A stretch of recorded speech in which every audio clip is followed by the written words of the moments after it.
Hello, I'm Robert Schnase, Bishop of the Rio, Texas Conference. I'm Gregory Vaughn Palmer, and am privileged to serve as the resident bishop of the West Ohio Conference.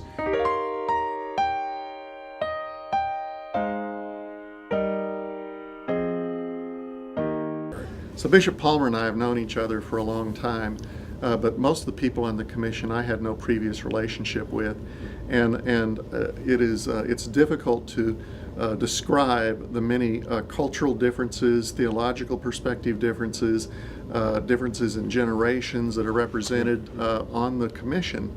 And at first I wondered, are we all going to just kind of repeat our own mantras about what we believe and why we believe it? Or how is this going to work? And it didn't take long for us to realize that there was just kind of a God-given, spiritually gifted mutual trust that emerged early on. And that has blessed us. We have deep affection and respect for one another. We realize that every person on that commission is deeply committed to the life and ministry of Jesus Christ and loves the United Methodist Church wholeheartedly and wants nothing but the best for its future. And that has meant the world. It has changed the dynamics of this. But also, it didn't take long to realize that if we're going to have some different outcome than just the polarities of the last 50 years, that we were going to have to not just look at this as a problem to be solved, and so we know what the problem is, we know what the solution is, we're just going to apply it. But instead, we had to enter into a long and deep period of learning, of listening, of becoming much more aware of other people's context for ministry, what drives them theologically, what are the convictions that drive them. And so it has brought us all to a different place, I think, in a way that not all, but kind of United Methodist Church meetings do. This was not business as usual, and I've deeply appreciated it.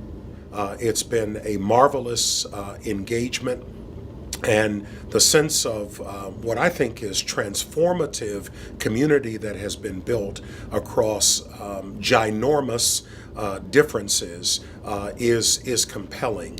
And the only downside is it is never possible to sort of convey to as many people as you'd like to what turn out to be mountaintop experiences in the long scheme of things.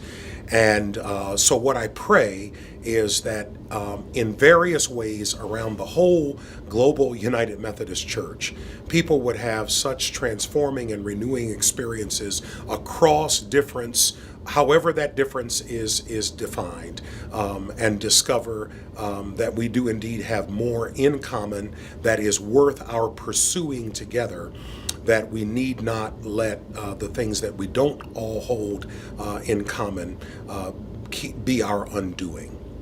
And so I hope that part of the fruit of this commission is to model a different way of looking at some of the things that have kind of kept us stuck in the United Methodist Church on any number of levels. And it's not just about the issues of homosexuality in the church. It's other issues about our structures, about the limitations of our vision, about our just inner focus that has led us to kind of fall away from our mission. So I hope that this contributes to a sense of renewal and revisioning of who we are as United Methodist, and that we experience in this something of that conversion of the imagination.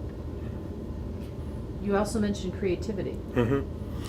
For me, that and imagination go together, and I have fallen in love with this quote from Albert Einstein that where he says knowledge is more important than imagination is more important than knowledge. And what he points to is while knowledge is always growing, there's a finiteness to knowledge. We know what we know at the time we know it.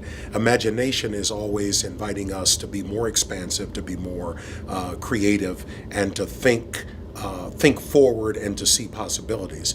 I think it's partly the kind of thing that you hear people like Ron Heifetz, the kind of the leadership guru, one of them talking about the difference between technical responses and adaptive responses. And that's what the church needs in this hour, not only around our response to human sexuality, but our response to all sorts of differences that keep people apart, and our response to how we reach the world is we've got to stop worrying about how to get people, as Robert has said, across the threshold of the church and get them to sit in our pews, and be nimble and adaptive to say, how can we be the church out in the world, and invite people to join us there, but help them to feel that we're joining them in the lives that they're leading.